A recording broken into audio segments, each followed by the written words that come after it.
experiences whenever I talk about wage and hour law is this is definitely one of the most complicated areas of employment law. And over the years, it's been around as a law since 1938. Over the years, there's been a lot of mythology that is built up about the law. Like, what does the law require? What does it not require? And you hear sometimes from federal government employees like Department of Labor people. Sometimes you hear from state agency employees like me. I work for the state government.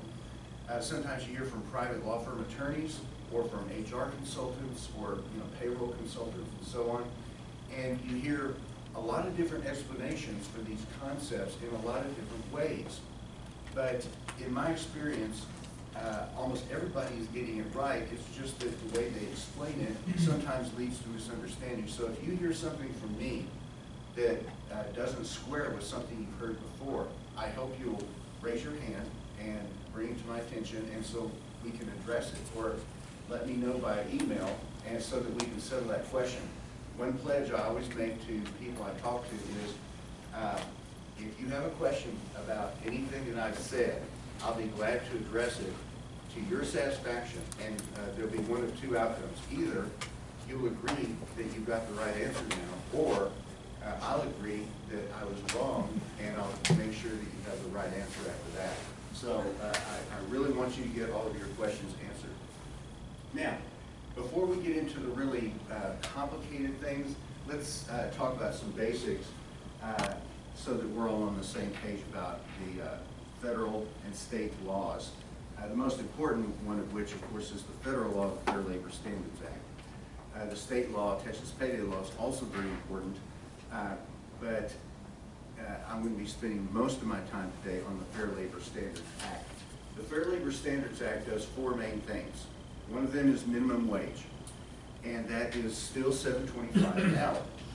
It also covers overtime, and the general rule on overtime pay is time and a half for all hours worked over 40 in a 7-day work week. That's the basic rule. There are other exceptions to how you figure out overtime for certain occupations and certain industries, but by and large, that's the general rule, and the exemptions are few and far between. There's not many exemptions, not very many different ways of saying it. Child labor, that refers to very strict regulations on the type of work that children may do and the hours that they may work. Generally speaking, unless a child is working directly for a parent in a parent-owned company, they cannot work younger than age 14. So 12 and 13-year-olds are not allowed to work unless they're working directly for a parent in a parent-owned company, okay? 14 and 15-year-olds can work, but with greatly limited hours, especially during the school year, and never any overtime. Also, they cannot do hazardous duties. 16 and 17-year-olds can work whatever hours you might need them for. Just keep their long-term best interest in mind, make sure they don't violate truancy laws, make sure they're applying themselves to their studies, but you can have them work late at night if you need to, or on weekends, it doesn't matter, and they can work overtime. You got to pay them overtime, but they can work out whatever hours are needed. But they can't do hazardous duties. And the hazardous duties are pretty interesting because those are mainly from federal law, a couple of slight variations from state law, but mainly the federal law. And the hazardous duties that children may not perform are kind of easy to imagine if you think like this. As an adult, what kind of jobs would I never ever want to do? What kind of machinery would I never ever want to get around? That's the hazardous duties that children should not be doing. Things like working with explosives, working in mine shafts or deep pits or excavations, operating heavy machinery like bulldozers and front-end loaders, driving trucks on public highways. They can't do any of that. They can't operate dangerous devices such as guillotine shears and power-driven meat processing machinery. Who in their right mind would want to get close to one of those things anyway? So that's what hazardous duties refer to. Once they reach age 18, they're no longer children in the eyes of the Fair Labor Standards Act, and they can do any duties that are legal to perform. It's just that OSHA takes takes control after that. So it's whatever is consistent with OSHA rules and with whatever your general liability insurance carrier says. Equal pay. Equal pay refers to equal pay between men and women. And that is technically men and women who are doing the same job at the same level of skill, experience, qualification, and responsibility should get the same pay. And if they're not, that's possibly a gender discrimination issue, which is why the EEOC enforces that part of the law as opposed to the rest of it, which is enforced by the Wage and Hour Division of the U.S. Department of Labor. So equal pay between men and women. That's been the law since 1963. The Texas payday law has a slightly different focus. It focuses on enforcement of the wage agreement. And the general rule of wage payment law, state and federal, is an employee needs to be paid in full according to the wage agreement that was in effect when they performed the work. Now, in an employment at will state like Texas, and I know you've heard before that Texas is an employment at will state, that means the employer and the employee can change the terms and conditions of employment at any time for any reason that's not specifically forbidden by a law or a contract.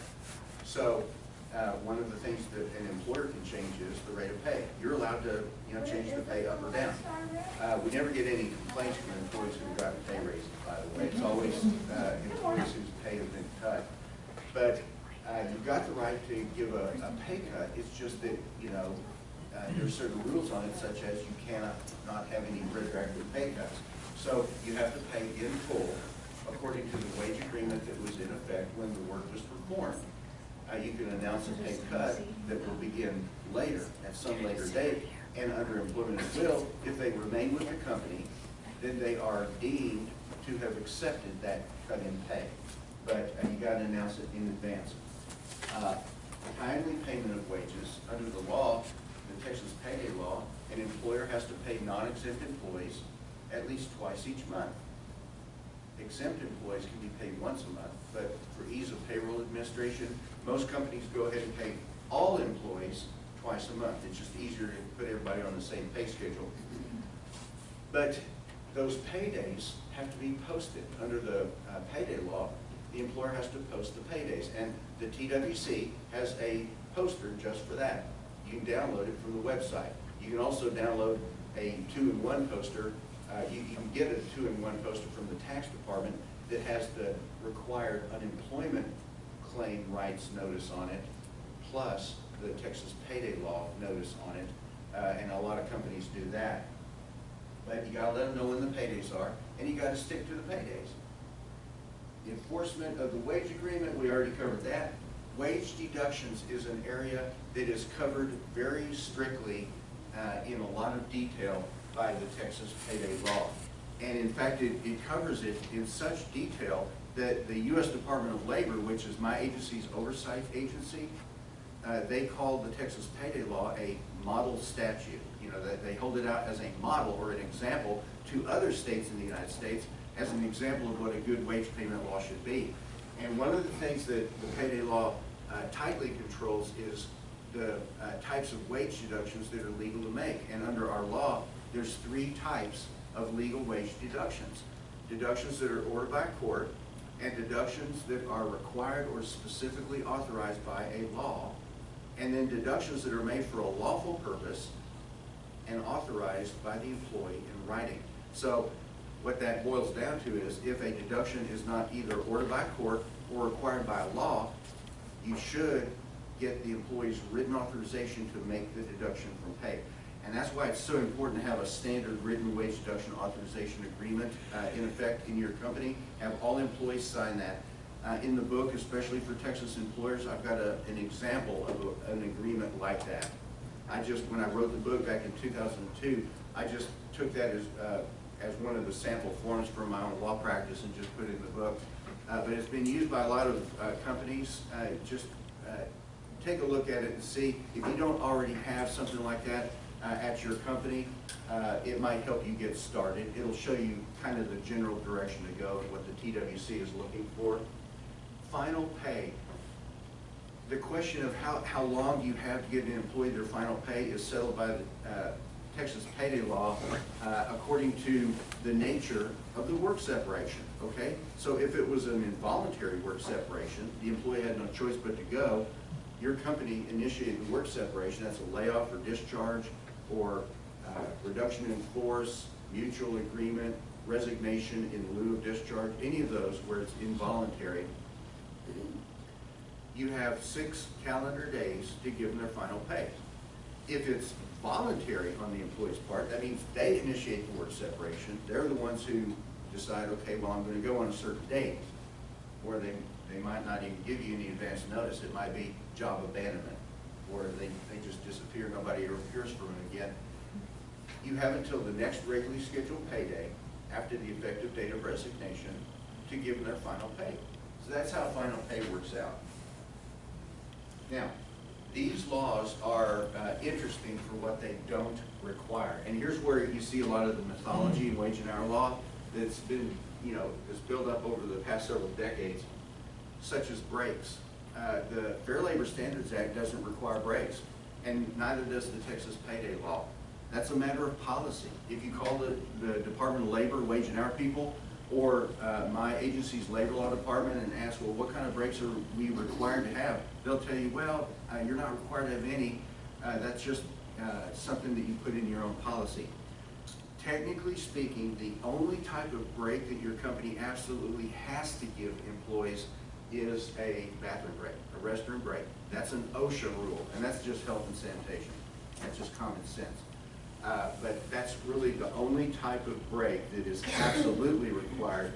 But ordinary breaks that, like most people think of them, they're not required. It's a matter of policy. How many breaks are we going to get during the day? How long are those breaks going to be? When are the breaks going to be taken? Where should the breaks be taken? Is it okay to sit at your desk while you eat your meal or something like that? That's all a matter of policy. Premium pay, that means paying more than time and a half for unusual hours like weekend, nighttime, or holiday. That's not required. Time and a half is really the limit, and that's only for overtime hours. And overtime is only on hours that are actually worked in excess of 40 in a 7-day work week. The same applies to shift differentials.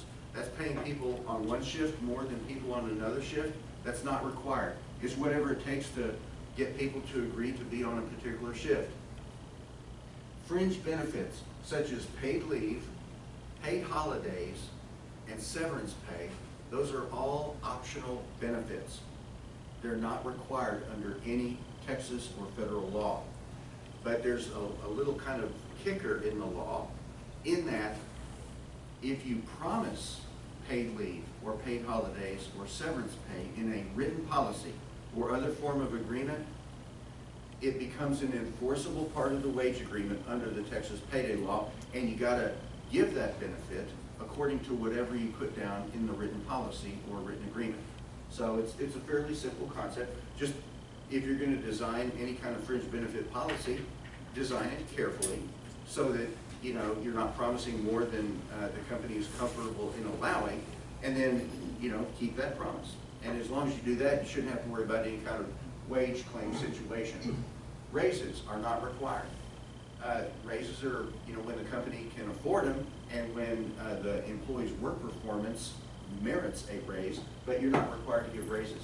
Pension benefits are not required. Retirement benefits.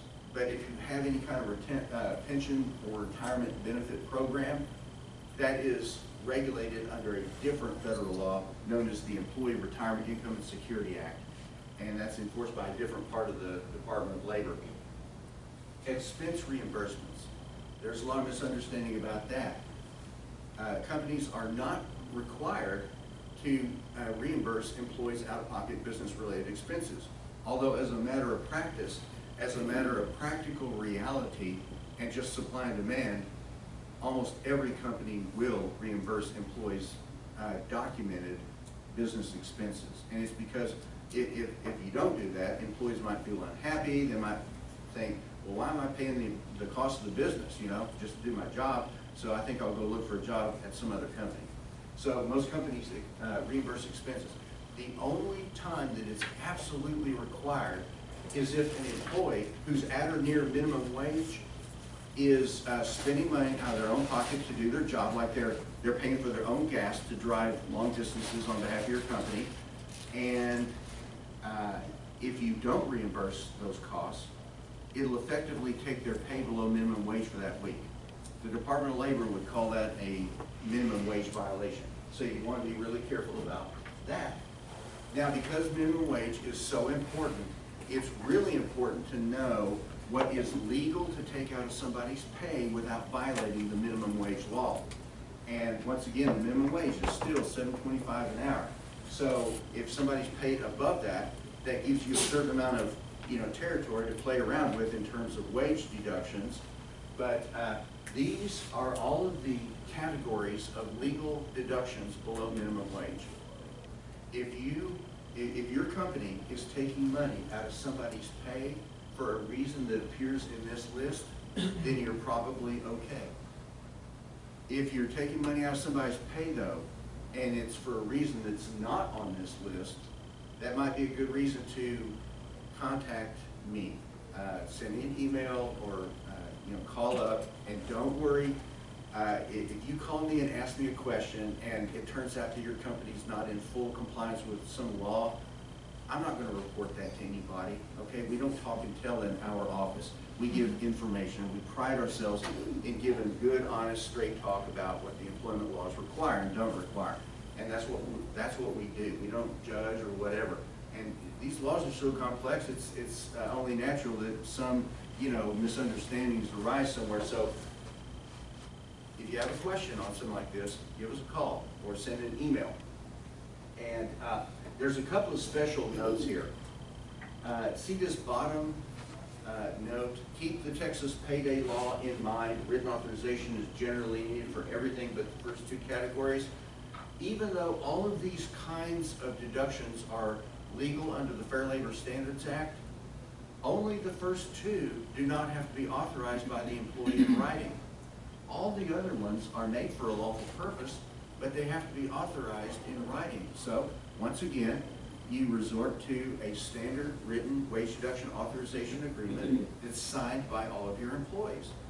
And, by the way, when is the best time to get somebody to sign a wage deduction authorization agreement?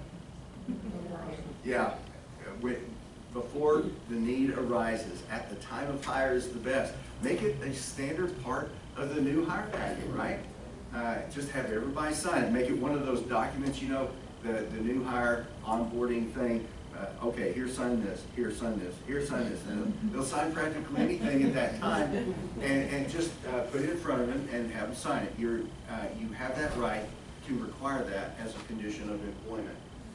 And so be careful about uniforms and uniform cleaning costs. If it's a required uniform, the cost can't come out of their pay if it would take them below minimum wage. But if they request additional sets of uniforms for their own convenience, you can take that cost out of their pay, even if it takes them below minimum wage. The reason being, you didn't require it, they requested it. Also, cash losses due to misappropriation. Be careful with that, because that only relates to cash losses due to employee theft or embezzlement, something like that. More on that in just a minute. Now, let's have a little pop test here. Which of the following deductions can legally take an employee's pay below minimum wage? Damage to property, child support, theft of a company cell phone, repayment of a wage advance, or B and C, or B and D. Anybody brave enough to suggest an answer? B and D, excellent. Okay, because damage to company property is not on the list of allowable deductions below minimum wage.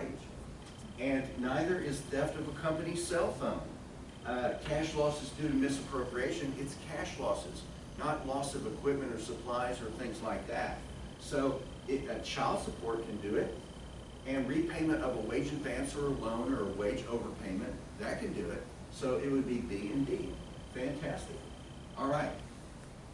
Lots of questions come up sometimes about how much are we allowed to take out of somebody's paycheck.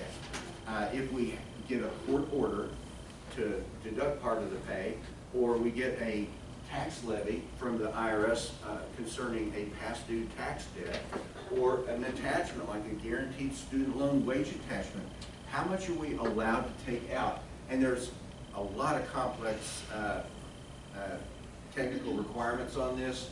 Each law has its own limits. Child support, for example, regular current child support, the limit is 50% of disposable earnings after taxes have already been taken out.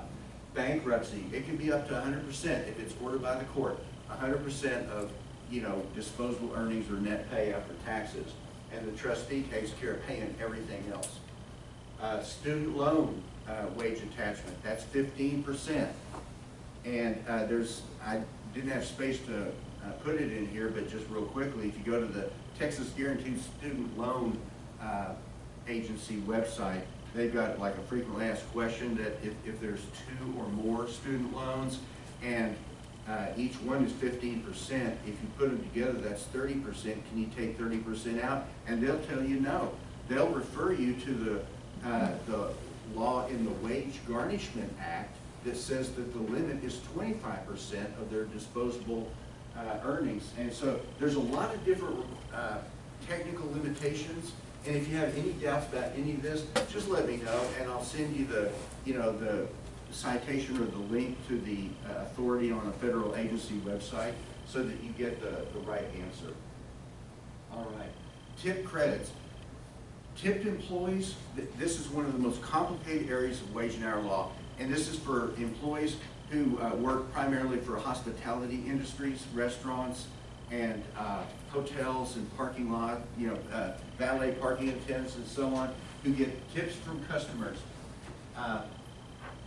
The law allows them to get a sub-minimum cash wage below the regular $7.25 an hour. It cannot go any lower than $2.13 per hour, okay?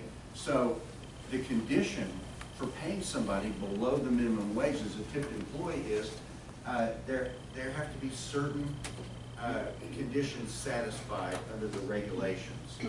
And let's take a look at some of those. Before they start the work, they got to understand that they're going to be paid as a tipped employee, and they have to be told what the cash wage will be and what the tip credit's going to be. And the best way to do that is with a written wage agreement. Employees have to be allowed to keep all of their tips. That's one of the conditions for having tipped employees. The only thing that can come out of their tips is a contribution to a valid tip pool, and a valid tip pool or tip sharing arrangement is one that does not let people share in it who don't serve customers and who don't participate in the customer experience. So that the valid participants in a tip pool would be like the server or the hostess who seats people and takes the initial drink orders, or it would be even an assistant manager who might, whose job duty involves bringing food to customers and asking them how they're enjoying their food and visiting with customers and shaking hands and stuff like that. They're directly participating in the customer experience. The people who cannot get in on that are people like in the back rooms operations, so to speak, dishwashers, cooks, the bookkeeper who sits in the back and just runs numbers all night. They should not get any part of that tip. And if they don't, if they do participate in the tip pool, the Department of Labor can say, well, that's not a valid arrangement, and the tipped employees are not being paid properly. So another thing to understand about tipped employees, if they ever work overtime, the tip credit for overtime hours can be no greater than the tip credit for non-overtime hours. And the way to figure that is on time and a half for minimum wage, which is $10.88. If you subtract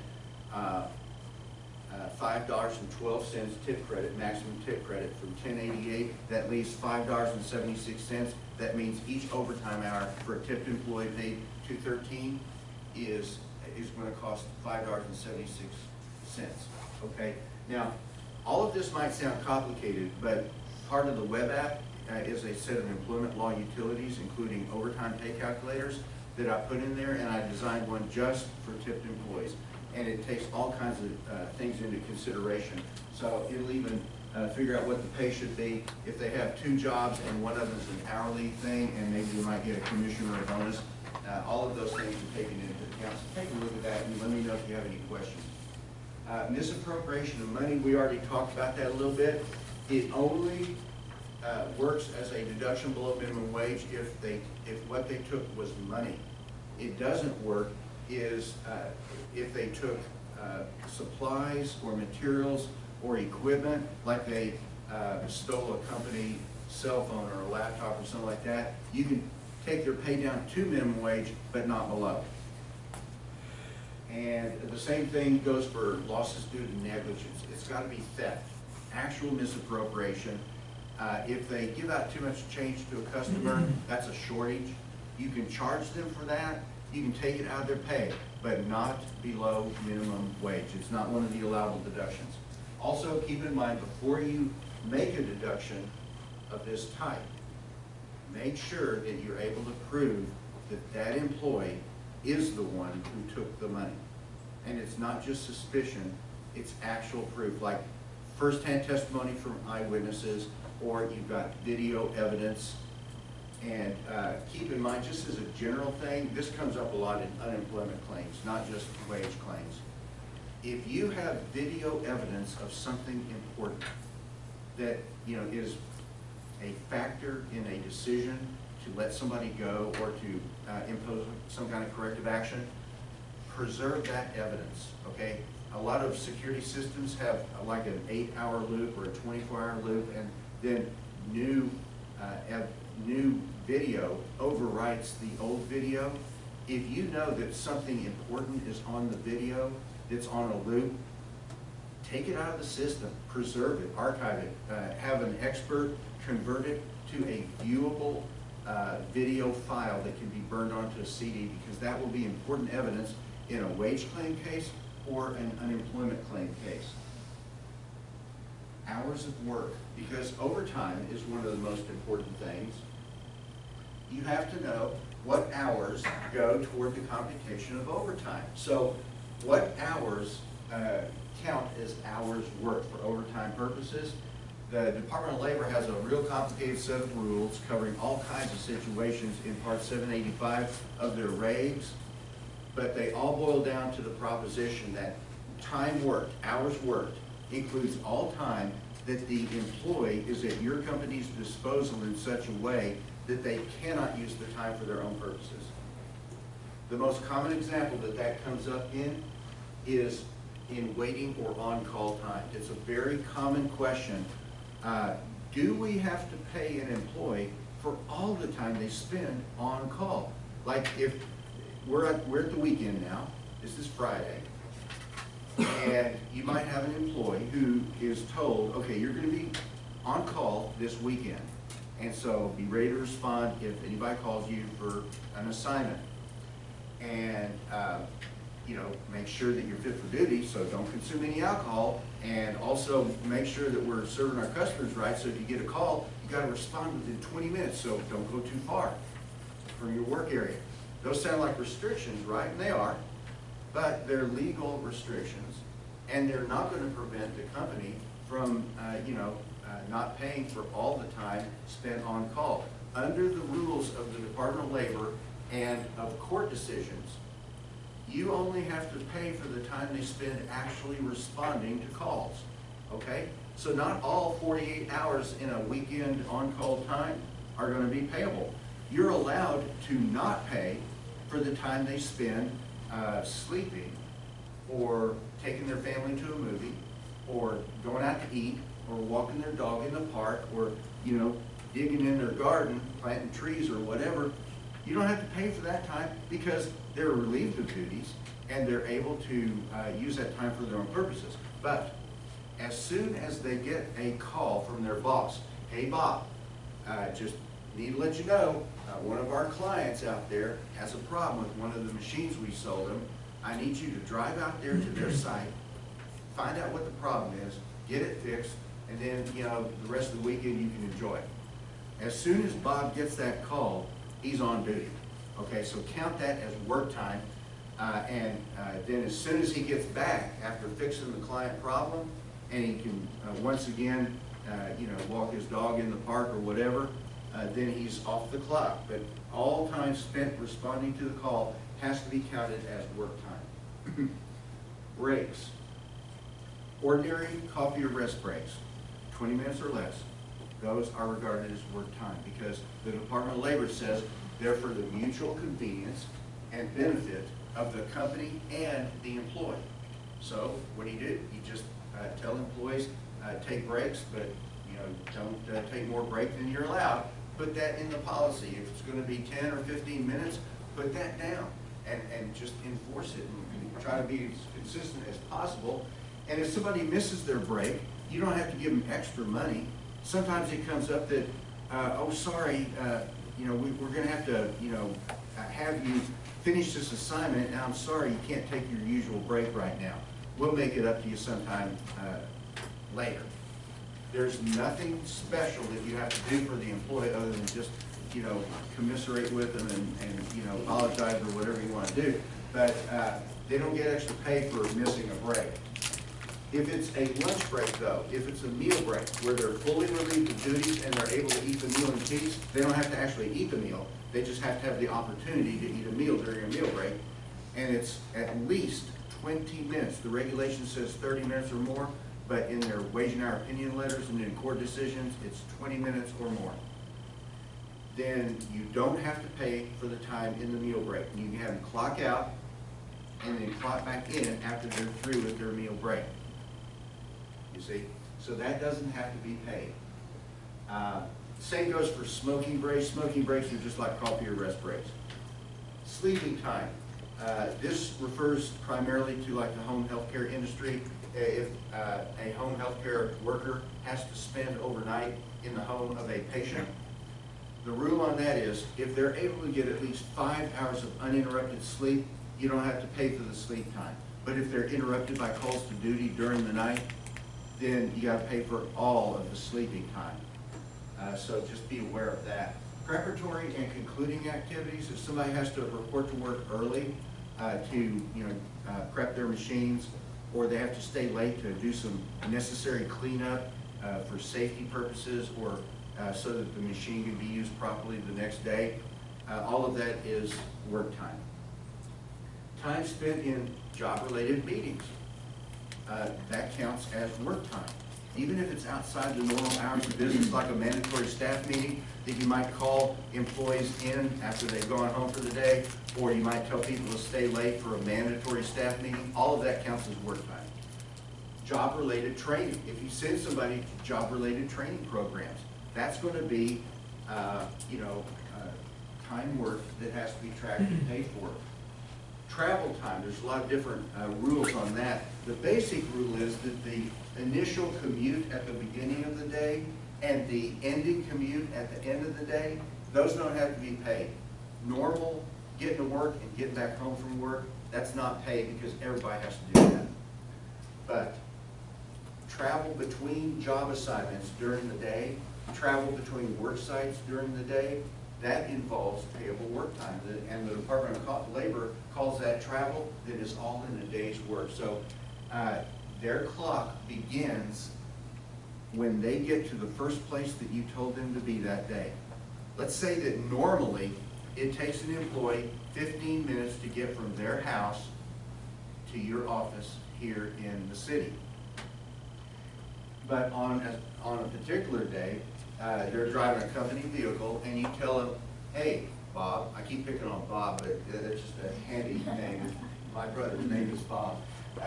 Hey, Bob, I know you have the company truck. Make sure that you gas it up before you get to the office. And oh, by the way, we need, X boxes of such and such supply. So go to the store, go to the supply shop, get that, and then show up at the office.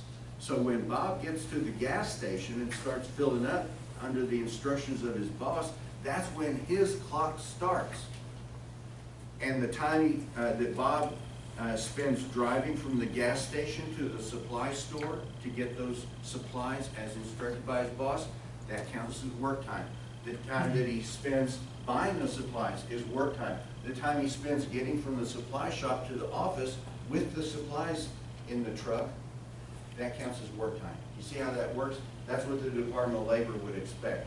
Now, there's a special rule for special one-day assignments in another city, like if they usually work in the Abilene area, but for some reason you send them out to a different, like Colorado City or Big Spring or something like that, San Angelo, it's going to take some extra driving time to get there. The extra drive time is time worked. You don't have to pay them for the time that they would spend driving anyway. Like if it's 10 or 15 minutes, you don't have to pay for that time. You do have to pay for the time that they spend getting to wherever you're sending them. Like if it's an hour and a half extra drive time, then that's an hour and a half that has to be tracked and paid for and counted toward overtime. There's a special rule if you're sending employees out of town and you're going to have them stay overnight wherever they're going to. That special rule says that all travel on business on that company trip that falls within their normal range of hours worked, like 8 to 5, counts as time worked. But the travel that falls outside that range of hours worked does not count as time worked if they're just a passenger in a public conveyance of some kind, like a plane or a train or a bus, or in a company vehicle that's driven by somebody else. You see? So there's complex rules on these, and it takes a while before you get confident with them. So if anybody has any questions on things like that, that's a good reason to let me know, and I'll be glad to answer those questions. Also, when you're trying to figure out how you should calculate overtime pay, remember, count only time actually worked. Don't count paid leave, and don't count paid holiday hours. Those are paid at straight time. They're not counted toward overtime pay. Overtime is owed only on hours actually worked in excess of 40 in a 7-day work week. It's important to understand that the Department of Labor and the courts do not recognize the concept of voluntary overtime, okay? Like people working off the clock, even if they're a team player and they're totally enthusiastic and just really motivated and they want to rip through that assignment and get it done, and they say, don't worry, boss, I know how important this project is. I'm going to go clock out and let's just crank this thing out and get it done.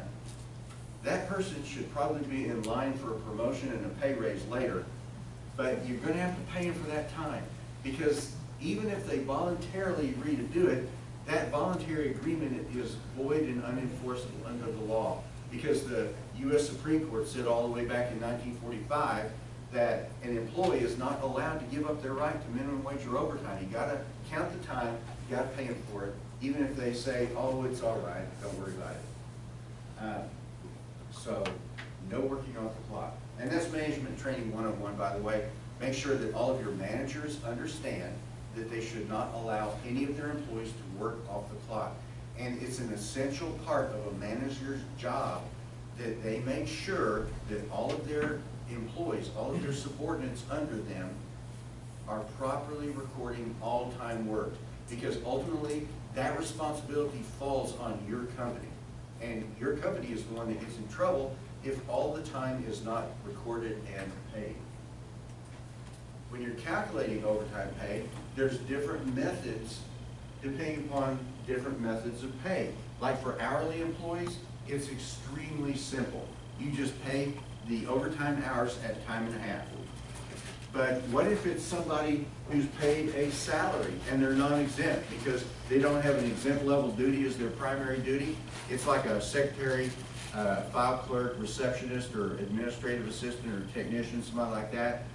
They don't meet the requirements for a salaried exempt employee, so they have to be paid overtime. How are you going to figure out their overtime pay?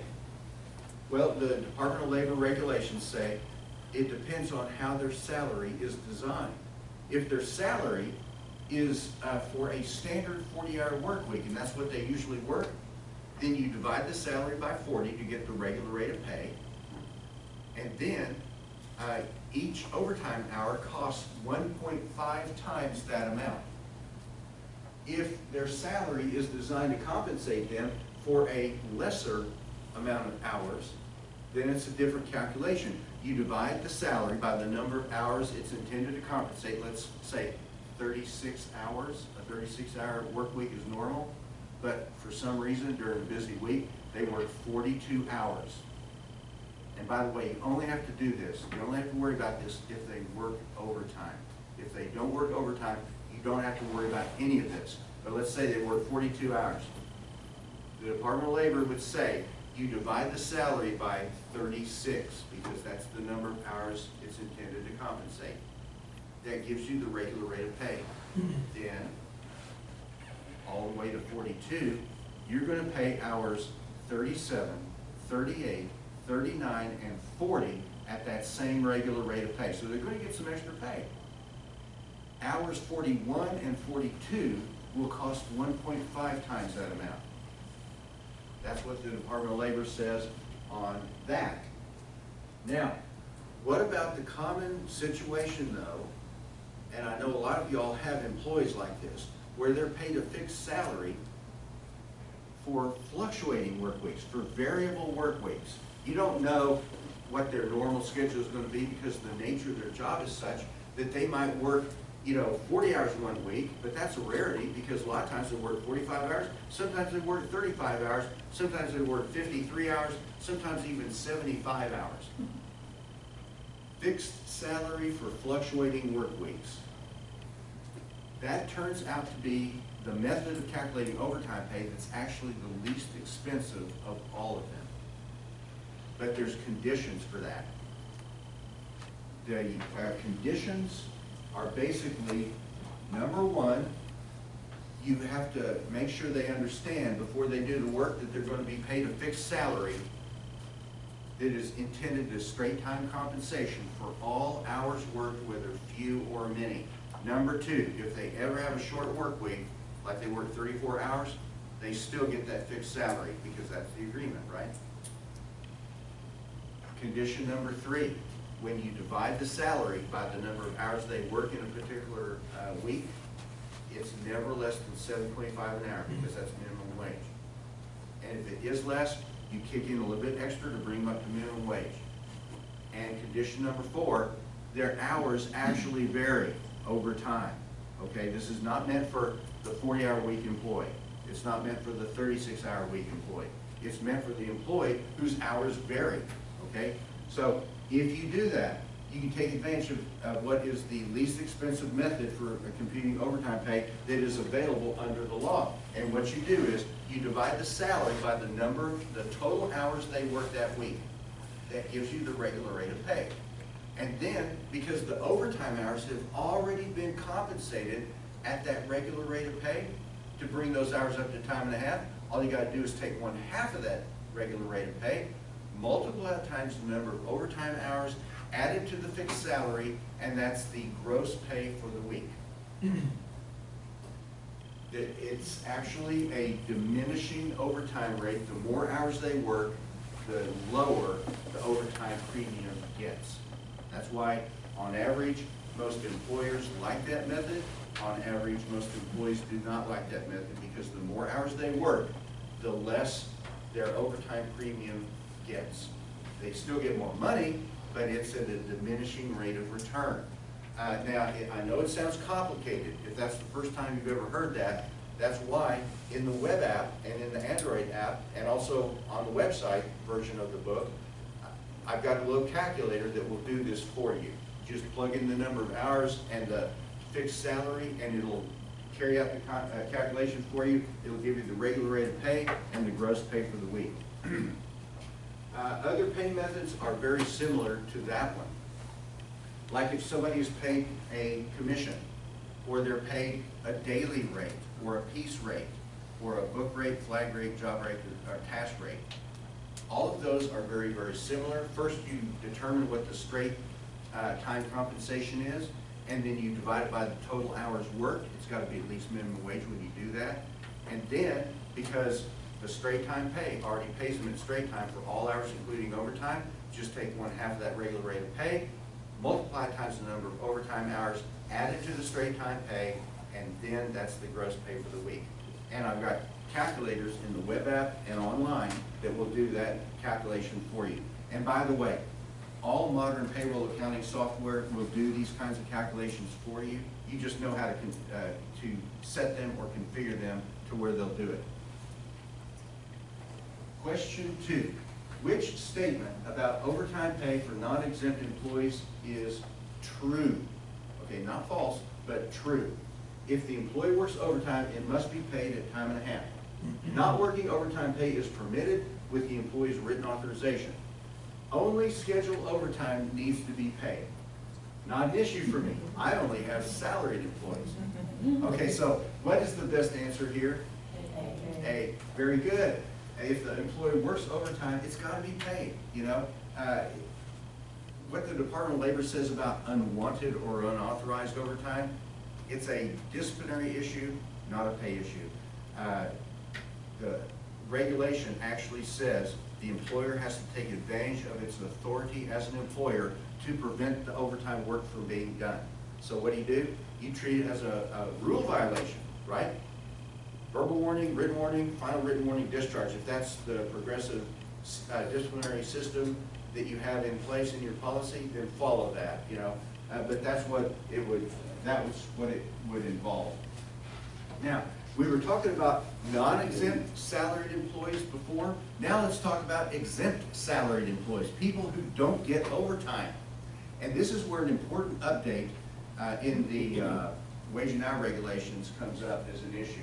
Okay, the so-called white-collar exempt employees, executive, administrative, professional, outside sales representative, and computer professional, they don't have to be paid overtime if they work any number of hours, even 100 hours. They don't have to be paid overtime as long as they're getting the required minimum salary at least for the position. And under current law, that minimum salary is $455 per week. But have y'all heard that probably, most likely this summer, probably sometime in July, a new minimum salary will go into effect because of the Department of Labor regulation. It'll go up to $970 per week if all the predictions come true. Now, sometimes you see different figures in different articles, but the vast majority of articles and law firm blogs and so on this, and also the Department of Labor's own website say it's going to be $970 at least for the first year. The new regulation has an inflation-based escalator built into it. So in future years, it can go up according to the Consumer Price Index. But in any event, it's going to go up most likely this summer. There's no definitive date announced yet. 2 or 3 times a week, I get on the Department of Labor website and check to see if they've got anything definitive. Not yet. Some people say in May some announcement is going to come out. If that happens, let's say in the first week of May, since there's a 60-day waiting period before the regulation actually becomes effective, then that would mean like the first week of July. And that's when most people are predicting it, first week of July. It might be delayed, and it might not be exactly 970, depending upon whatever the Department of Labor says at the time it makes the announcement. So it's very, very doubtful, very, very squishy right now, nothing definitive yet. But as soon as we find out that there's a definitive announcement made, we're going to post an update on our website for the book online. All right. Now, easy ways to tell if somebody is an exempt employee. There's some dead giveaways. Like one of them is they're your boss. Okay, you can assume that your boss is an exempt employee if they're paid a true salary. They're the ones who sign paychecks. They're the ones who decide on workplace policies. They're the ones who decide on rates of pay and who gets a promotion. They're also the ones who are being criticized behind their back, back in the office. If you're the boss and you're sitting here, that's what they're doing. the focus for an exempt salaried employee is on the results. It's not on the exact number of hours they work, because with true salaried exempt employees, you can't really standardize their work with respect to time, can you? Like a company president, how many hours does it take to be the president of a company? Nobody knows. That varies from week to week. Exempt administrative employee like chief financial officer, how many hours does it take to properly audit a company's accounts and prepare for a government financial analysis? Nobody knows. Company lawyer, professional employee, how many hours does it take to draft a new valid model contract for sales staff to use? Nobody knows. That's why you can't standardize their work with respect to time. That's why it makes sense to pay them a salary. For each type of exempt salaried employees, discretion and independent judgment are very, very important. They operate at a level where they can decide what the details of their job should be from day to day and hour to hour. They can make executive level decisions. Other employees look to them, in fact, for leadership within the company, and the decisions they make substantially affect the company as a whole. That's why in most companies, most of the employees are not going to be salaried exempt. The exception would be if you've got an entire company that is made up of exempt professionals, like an architectural firm or an accounting firm where everybody's a CPA, or a law firm where everybody's a lawyer. But most companies are not like that. The salary test for a salaried employee exemption is they got to be paid that predetermined amount with no reduction on the basis of either quality or quantity of work performed. That means if they do poor work, you can't dock their pay. Or if they miss a few hours in the day, you cannot dock their pay. Got to be really careful about that. There are some minor exceptions though, and basically if they miss a full day for personal business, you can take a day's worth out of their salary. If they miss a full day for medical reasons and you've got a sick leave pay policy in place, you can take a day's worth of pay out of their salary. But those are exceptions, that definitely not the rule. It is okay to pay them extra money if they're doing extra work.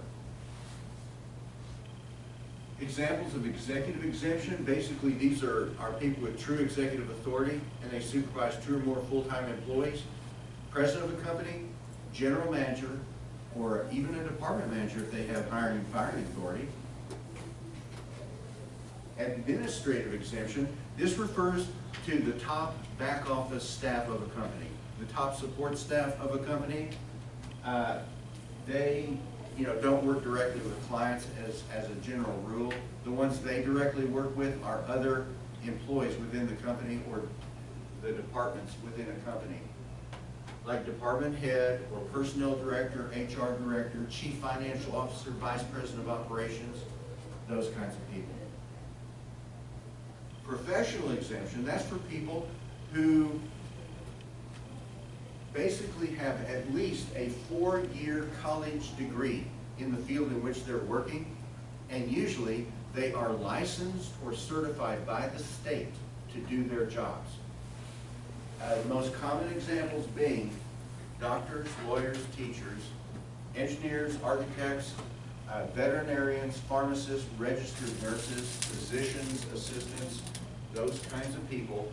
They got to have a college degree to do their job, plus they're licensed or certified by the state to be in that position. Those are the most common examples. There are creative professionals though. Not many companies have these. Their primary duty is creating original works of art or music or literature.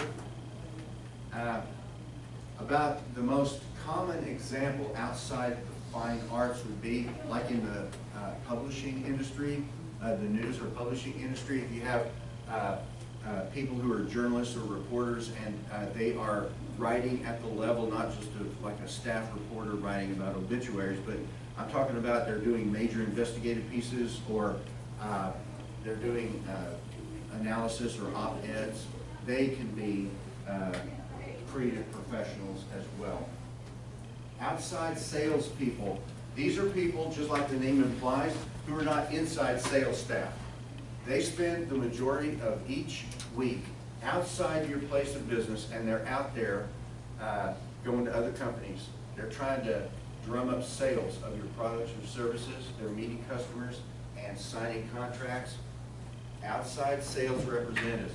The really cool thing about them is they don't have to be paid on any basis. They're usually paid a straight commission, but they don't have to be paid minimum wage or overtime or even a salary. It doesn't matter how much they're paid or the way that they get paid. They can be paid on any basis. But for them, the written wage agreement is of paramount importance, because I've seen a lot of wage claim appeals come before the commission under the payday law from outside sales reps, and usually the most common reason why a case will go down in flames for a company is they didn't even have a wage agreement. There wasn't anything signed in writing. And so it was left up to the so-called best evidence rule, you know, whoever sounded the most credible, the claimant or the company, talking about what the wage agreement was in terms of commission and what types of commissions were due and when the commissions would be paid and whether any chargebacks were allowed against commissions. You see what I'm talking about? It can get very, very complicated. All of those things should be in a signed, written wage agreement. Computer professionals. These are people who are at the very top levels in computer-related work. It's not just help desk people, like, you know, the kind of person who knows how to like install a computer or something like that, or connect cables or wires, or if you call them for help, their first question is, have you tried turning the computer off and then on again? It's not that. These are the people who are the ones in charge of running, designing and operating and maintaining and fixing your company's computer network. All right? They're the ones in charge of programming computers, in fact, or they might actually write software, or they might be the webmaster for your company. They maintain your company's website, okay? They can be paid in one of two different ways. Either a regular salary, at least $4.55 a week, going up to $9.70 later in the summer, or they can be paid on a straight time hourly basis, as long as the hourly pay is at least $27.63 per hour. Those are computer professionals. Question 3, which of the following salaried employees is entitled to overtime pay? And what do you think? Company president, company bookkeeper, general manager, staff pharmacist, human resources director. What would be the best answer there? D. Fantastic. Y'all are really coming along and really paying close attention. The company president, that's executive exempt. General manager, either executive or administrative exempt. Staff pharmacist, professional. Human resources director, administrative. Company bookkeeper, they're kind of administrative, aren't they? But they don't have enough discretion and independent judgment in the details of their job to where they would be administrative exempt in the eyes of the Department of Labor. Their boss, who might be the vice president of finance or the chief financial officer, they would be exempt, but not the bookkeeper. So that's a good answer. Mr. Simmons, could yes, I ask the question? I asked it yesterday afternoon just to kind of reinforce it. But the human resources director, if that person is making $40,000 a year, when the new regulations come in, that person will be entitled to overtime, right? Yes, ma'am. That's exactly right. And it's because of the salary test. They meet the duties test for an exemption, but they also have to satisfy the salary test. And if that big old jump, it's more than 100% in the minimum salary, overtakes their pay, jumps ahead of their pay, and you're not able to give them a pay raise to at least $9.70 a week, then they will become a non-exempt employee, and you're going to have to start tracking their time and worrying about paying them for any hours in excess of 40 in a 7-day work week. So that's a very good thing to be aware of. All right. Now, let's talk a little bit more about the Texas payday law. This law, technically speaking, only applies to the private sector. It doesn't apply to government employers.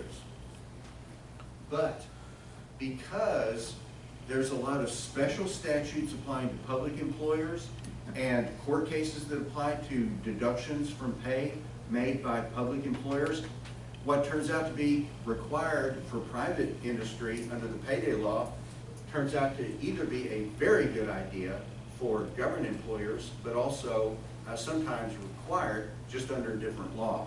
So all of these things under the Texas payday law are very important to keep in mind. The main purposes of the Texas payday law: enforce the wage agreement. Whatever the wage agreement is, it has to be followed until it is changed. As an at-will employer in Texas, you've got the right to change the wage agreement. Just make sure that you never have a retroactive pay cut and announce any changes in advance, preferably in writing, so that it's easier to prove. Watch out about wage deductions. They are tightly controlled under the payday law. Timely payment of wages due. You've got to pay non-exempt employees at least twice each month on regularly scheduled paydays. And deadline for final pay: 6 calendar days for somebody who's laid off or discharged by the next regularly scheduled payday if they are resigning from employment. Now, a special note about deductions under the payday law. Remember, I told you there's 3 legal types of deductions, right? Deductions that are ordered by a court, deductions that are required or specifically authorized by a law, and deductions that are made for a lawful purpose and authorized by the employee in writing. Believe it or not, we actually have some wage claims that have been filed over the years with the Workforce Commission that involve deductions that would have been legal because they were authorized by the employee in writing, but they resulted in the employer losing the wage claim because they were not made for a lawful purpose. Cases in point. We have gotten several wage claims filed based on unpaid marijuana debts, where the boss sold marijuana to an employee and the employee didn't fully pay up, and then when they quit or they were fired, the boss tried to take the rest of the marijuana debt out of their final pay.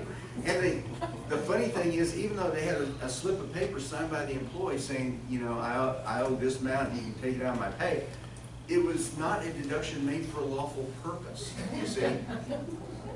Because it was essentially a drug deal, and you just can't do that.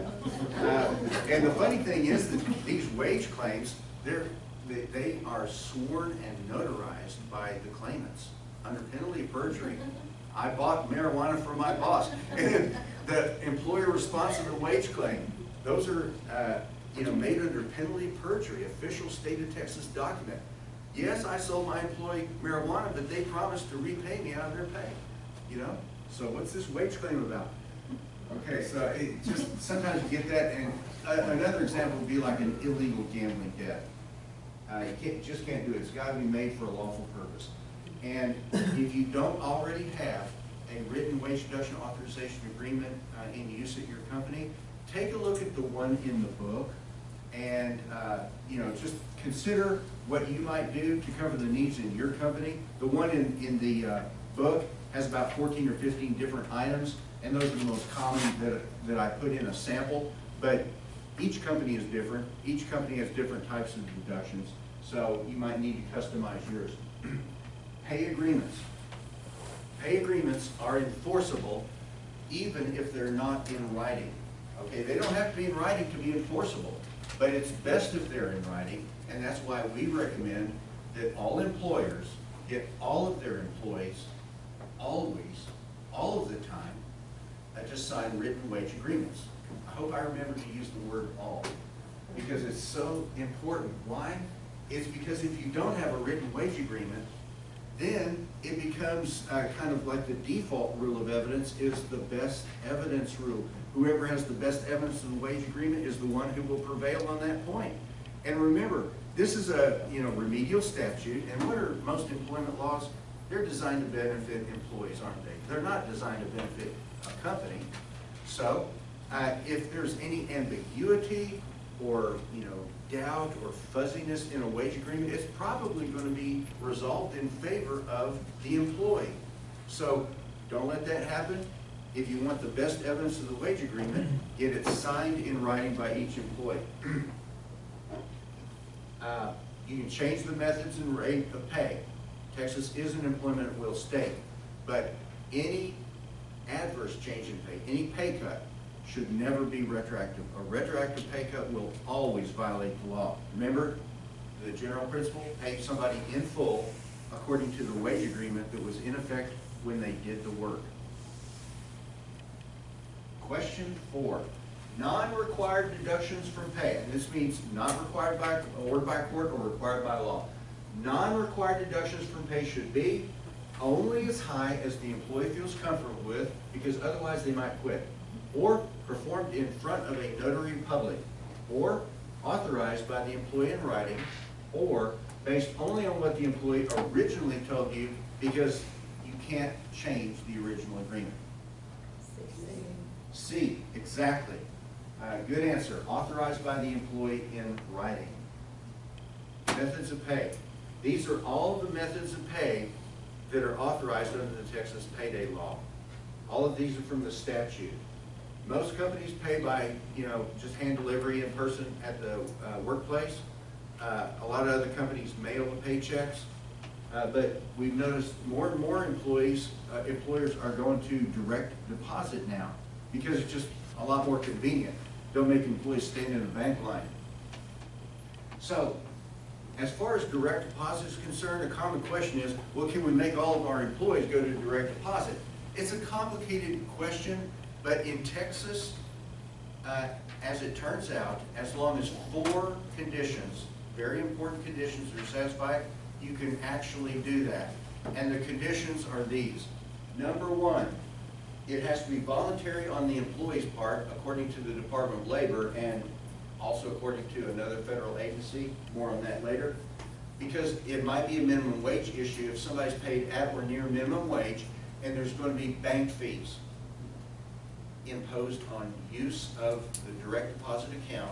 In order to access their wages, they got to be paid fees that would take them below minimum wage. The Department of Labor would say that's not a valid direct deposit arrangement. EEOC, disparate impact on minorities. If you have any minority employees and they say that I'm unable to get a bank account because I've had credit problems in the past or whatever, the EEOC might say, well, that has a disparate impact on minorities. What do? You work with the employee and you find a bank that's willing to work with them and establish a wage depository account. Condition number 3, the Consumer Financial Protection Bureau, it's a federal agency, they have a rule on electronic wage payments, and the rule says that if you require employees to get their wages electronically, you cannot specify the bank at which the wages will be deposited. It's got to be a bank of their choice. So what do? You work with them. You find a bank where that's going to be a possibility. Condition number 4, advance written notice to employees under the Texas Payday law. You got to give them at least 60 days, 60 days advance written notice of going to direct deposit. If all 4 of those conditions are satisfied, then you can require employees to get their wages by direct deposit. Now, as a practical matter, you might have some people who just don't want their wages by direct deposit. And people have different reasons for things like that. They might be scared that somebody's tracking them, or scrutinizing them, or stalking them, or whatever. They might be afraid. They just have a philosophical disagreement with banks. There's usually a way to deal with that. And if anybody has a special issue on that, I'd welcome your inquiry. You got my email address. One other special note, if you pay wages with a payroll card or debit card, there's a special requirement on that, because debit cards are not specifically mentioned in the methods of pay provision in the Payday law. As it turns out, in order to pay that way, you're going to have to follow this catch-all provision number 5 here. Any reasonable method agreed to by the employee in writing. So what that means is, you're going to need to get the employee's written authorization to pay wages with a debit card or payroll card. And don't forget the Consumer Financial Protection Bureau requirement. This says it's got to be at a bank of the employee's choice. Whatever bank issues that payroll card or debit card, it's going to have to be at a bank that the employee is in agreement with, isn't it? And one of the things to watch out for, big time, with the Department of Labor, a lot of times, banks that issue payroll cards will impose some kind of fee on accessing the wages. Every time you use it, there's going to be a fee. Watch out for that nickel and diamond. Because if it takes them below minimum wage, then the Department of Labor is going to get mad. So there's lots of different ways that this can go wrong, and only a few ways to get it right. So a lot of it is going to take some homework and negotiating with banks to work out an acceptable arrangement. Question 5, which statement is false? An employer may not pay wages by a debit card without the employee's written authorization. The Department of Labor would not like a payroll card that involves transaction fees that take the pay below minimum wage. Retroactive pay cuts are always illegal. A wage agreement that is not in writing, as required, is unenforceable. What's the best answer there? C. C? Retroactive pay cuts are always illegal? That's actually a true statement. D. Exactly. D is the best answer, because a wage agreement that is not in writing is enforceable if it can be proved. See? That's why you got to watch out about oral wage agreements. And wage agreements are not required to be in writing. That's kind of a tricky question. Miscellaneous rules under the payday law: if you pay wages in a form other than cash, like meals, lodging, or other facilities in connection with the job, the employee has to authorize that in writing. That's because of the Texas payday law. It's legal under the Fair Labor Standards Act, but you got to have authorization by the employee in writing. Also, remember fringe benefits, paid leave, paid holidays, severance pay. They are enforceable under the payday law as part of the wage agreement if they're promised in writing.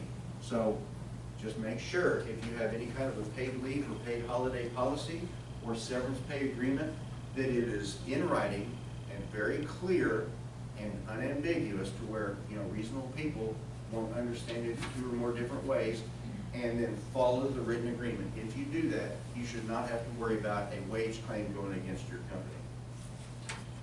Paying on time. The payday law does not have a specific penalty like $50 for every day that a paycheck's late. There's nothing like that in there. The problem is that if you pay late enough times, sooner or later somebody's going to get mad enough to file a wage claim, and if they do, it'll be a technical violation of the payday law, and your account will be flagged by the labor law department at my agency. And the bad part about that is, if another wage claim gets filed in the future and it turns out to be valid to where you owe money because maybe you made a wrong wage deduction or something like that, at that point, the TWC can impose an administrative penalty that is equal to the amount that was in dispute, or $1,000, whichever is less. So hopefully nobody will have any, late paycheck issues there. A couple of items to always keep in mind: an employer cannot hold paychecks pending return of company property or pending submission of timesheets. Final pay. Final pay includes all components of whatever the pay agreement is. The only exception is if you have special kinds of payments like commissions or bonuses that are promised on a special schedule. You can follow that special schedule that's in the commission pay agreement or the bonus policy, or if it's a severance pay agreement, whatever the severance payment agreement says. So that's how you would handle those. Special problems with final pay: what happens if an employee is deceased and now you've got a final paycheck? Who gets that final paycheck? Well, technically speaking, the paycheck belongs to the estate of the employee. The estate is a kind of legal entity that arises the instant someone dies, okay? So if there's an executor that's appointed in the will, or if there's an administrator, that's somebody who's appointed by the court, if there's no will, they would lay claim to the paycheck on behalf of the estate. But sometimes you might have a spouse asking for the paycheck. If they file an affidavit alleging that there's no administrator or executor at that time, then you can pay the final pay to that person, the surviving spouse. But under that law that allows that, if they're wrong about that, if there is an executor or administrator, or if there later turns out to be an executor or administrator, and as it turns out, the final pay should go somewhere else, according to a will, let's say, then the spouse will be liable to repay the estate the amount of the pay. If you have somebody who does not claim a paycheck, and a year goes by, under the unclaimed property statute in the property code, that should be reported to the unclaimed property division of the comptroller's office. And they've got a whole website dealing with the procedures for doing that. Property return security deposit. This is something that might help a company if you have a problem with employees leaving employment and they don't return all the company property, like cell phones, or you know, we've even had calls about they are refusing to bring the company truck back, you know, and things like that. Of course, you can always report things like that to law enforcement as well. But what do you do about unreturned company property? Well, one way of dealing with it is have a property return security deposit set up to where you can just take the replacement value of the unreturned property out of their final pay, out of their security deposit, and then give them the balance back. That way, even if they're paid minimum wage, it's you know, not going to be a problem. So take a look at this link in the book, and it'll tell you everything you need to know about how to set up a property return security deposit procedure. Question 6, how long can an employer hold the final pay? A, as long as it takes to teach the employee a lesson. After all, he stiffed your company on the required notice of resignation. B, as long as the Texas payday law permits a final paycheck to be held. C, until she turns in her company's cell phone. D, until she submits her documentation of work performed. What's the best answer? B. B. Excellent. Y'all are really paying attention. Okay. Minimum wage for final pay period. This can be very, very tricky. In the book, there's sample language that you can use for something like this. Basically, the best way to do it of these two is the first one, as part of a written wage agreement. And basically, it involves, okay, imagine however the wage agreement would look for your company and your type of employee.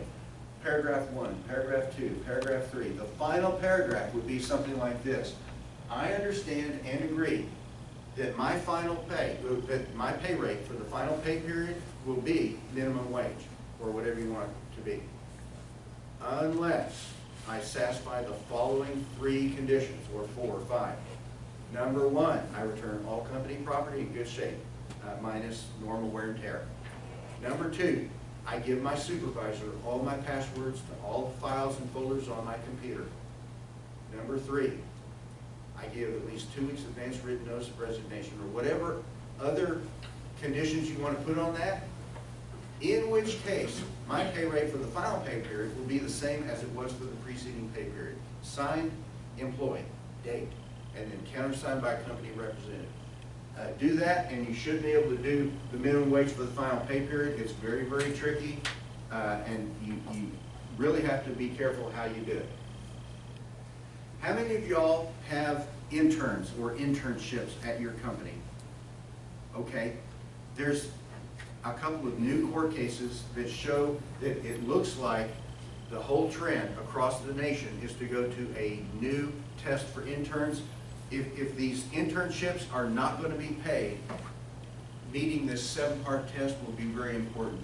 Okay, and all of these parts here have to be met. No expectation or promise of pay, training similar to that given in an educational requirement tied to the intern's formal education program, accommodation of the intern's academic commitments as far as the calendar is concerned. Duration is limited to the period in which the intern receives beneficial learning.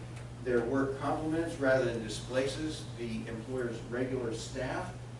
No expectation by either party that the internship will turn into a paid job. If all 7 of those requirements are satisfied, the internship can be paid less than minimum wage. Nothing at all or less than minimum wage. This other court went along with the first court in this Fox Searchlight Pictures case. This is an interesting case, by the way, if you get a chance to read it, because this came out of the, y'all remember that Natalie Portman movie a few years ago, Black Swan? These were interns who worked on that movie set, and they filed a wage claim, and they actually, won because the court found that they should have been paid at least minimum wage. All right, impact on other laws. Just in the final slides, the NLRA, National Labor Relations Act, says that an employer cannot prohibit employees from discussing their pay with each other. And the NLRB, I've seen hundreds of decisions from that agency, and they just love to pounce on companies that have policies saying you can't discuss your salary with each other because it's confidential. They do all kinds of bad things to companies if they get a case like that. So be careful on that. Unemployment claims. If employees are not submitting timesheets properly, that can be reason to impose disciplinary action, fire them if need be. But it's not a acceptable reason to delay the payment. If you know or should know what their pay should be, you have to give it. Also, frequent late wage payments can be good cause for somebody to quit and file an unemployment claim. That's how these laws can impact other laws as well. These are all the different ways that wage claim judgments can be enforced. Probably the worst is the bottom one, and that's only been done twice in my experience. To my knowledge, it's only been imposed twice in the entire state of Texas since 1990 when the law was first passed. The company can be forced to post a bond in order to continue employing workers in Texas. That's pretty severe, but that's only for the very worst situations. Tips for compliance. Find out everything you can about wage and hour law. You know what the law requires by attending things like this and by calling if you have questions. Train other staff to follow the wage and hour laws. If you have to, call the federal agency or the state agency, like my agency. If you find any violations, correct them as soon as possible and document the correction, because that can serve as a stopping point for any penalties that an agency might impose. If people above you in the company seem reluctant to take your advice on how to avoid a problem under the wage and hour law, remind them gently, you don't want to get fired, but just remind them that they might be found guilty of violating the law personally, and they have personal, individual financial responsibility to pay the wages that should have been paid. If the company fails to pay, they can be made to pay individually out of their own funds. Document your advice. You want it to go into the file that you gave good advice as of a certain date. Well, we've reached the end of our time, and I appreciate everybody's kind attention today. Thank you all very much, and I'll remain up here if anybody has any questions. So, thank you. Thank you.